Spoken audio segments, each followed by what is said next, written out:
ये आदमी हमारे लोगों के लिए ठीक नहीं है। पता लगाओ कौन है ये और किधर से आया।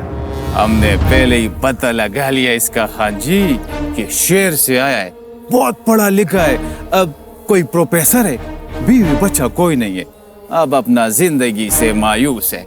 लोग इसको लेवाने समझता है।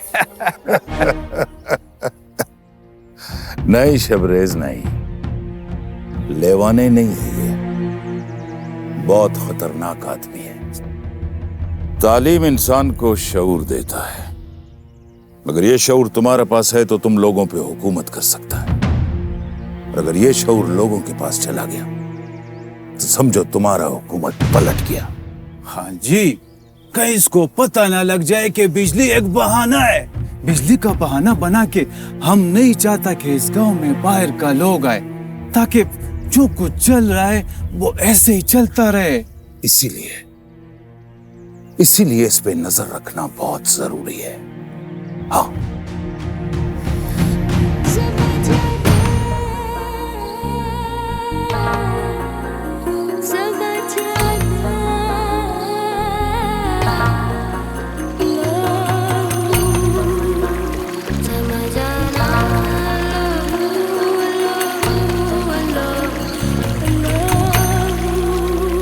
तो ये बात है, कबीर और उसके लोग इसीलिए किसी बाहर के आदमी को यहाँ आने नहीं देते, वरना आवाम और गवर्नमेंट को ये बात पता चल जाएगी कि वो यहाँ से किस तरह का खजाना चोरी कर करके फरोख्त कर रहे हैं। हाँ, इसीलिए इन्होंने ये डिमांड गवर्नमेंट से 10 साल पहले भी किया था, क्योंकि इनको पता है जो हालात है उससे अगले 20 साल तक गवर्नमेंट ये डिमांड पूरी नहीं कर पाएगी।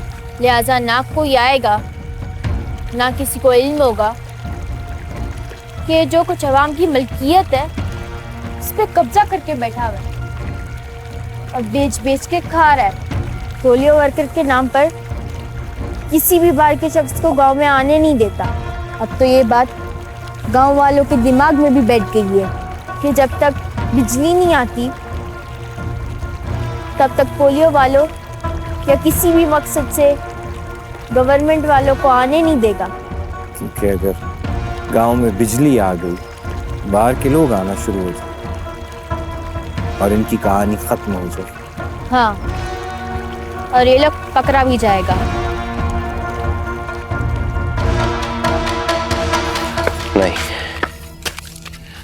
मैं नहीं कर सकता। मैं एक दफा फिर नाकाम नहीं हो सकता। तुम देर से आया है मगर वक्त पे आया है। हमारे बाबा ने कहा था कुदरत कभी कभार नाकाम करके आपको उस वक्त के लिए तैयार करता है जब कामयाबी का ज्यादा जरूरत होता है। सोचो, एक बार फिर कुदरत ने तुम्हें मौका दिया है और तुम उसको गंवा रहा है।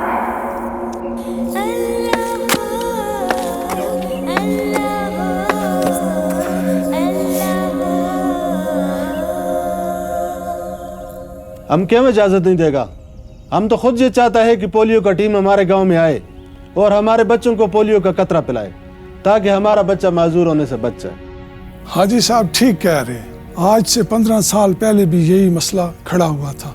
हम सब पुराने लोग जानते हैं कि यही मुतालबा था बिजली का। हमें तो वो एक खानदान नहीं भूला जिसको पोलियो ने तबाह कर दिया था। कबीर खान, बाहर आओ। कबीर खान, तुमसे बात करना है।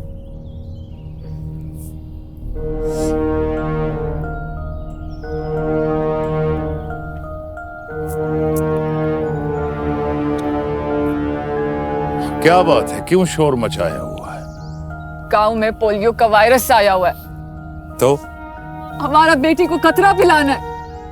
हमारा बेटी बीमार है। तुम पोलियो वालों को गांव में क्यों नहीं आने देता? इसको पोलियो हो गया तो ये माजूर हो गया, फिर तो ये तुम्हारा और तुम्हारा बच्ची का बदनसीबी है। देखो, हम ये लड़ाई सिर्फ तुम्हारा वजह से नहीं लड़ रहे, बल्कि सारा गांव वालों की वजह से लड़ रहा है। क्योंकि हमको गांव का खुशहाली चाहिए। सरकार ने गांव वालों को बिजली दिया नहीं है और हम बाहर वालों को गांव में आने दे। क्यों? ऐसा कभी नहीं हो सकता। कबीर खान, हमारा बात तो सुनो। तुम सुनो, हम क्यों? हम सरकार का बात उस वक्त तक नहीं मानेगा जब तक हमारा गांव वालों को बिजली नहीं दिया है। कबीर खान, कबीर खान, बात सुनो कबीर खान। फिर वही हुआ जिसका डर था।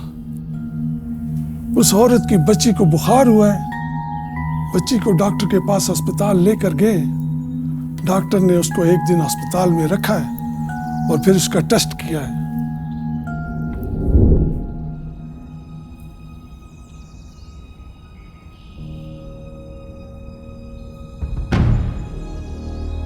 डॉक्टर साहब, आप कुछ बोल क्यों नहीं रहे? बच्ची को क्या हुआ है? मुझे बहुत अफसोस के साथ कहना पड़ रहा है कि आपकी बेटी को पोलियो हो गया है। नहीं, ऐसा नहीं हो सकता डॉक्टर। मेरी बेटी को पोलियो नहीं हो सकता। आपको उन्हें पोलियो के कतरे पिलाने चाहिए थे।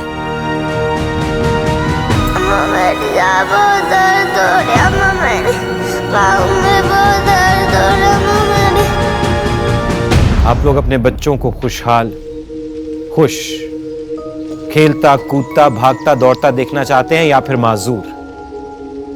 तुम देखना, हम तुम्हारा असलियत बताएगा कि तुम पोलियो वालों को गांव में क्यों नहीं आने देता। यहाँ कोई नहीं रहता साहब, ये घर 10 साल से बंद है। ये खुद नहीं मरा। कातिल?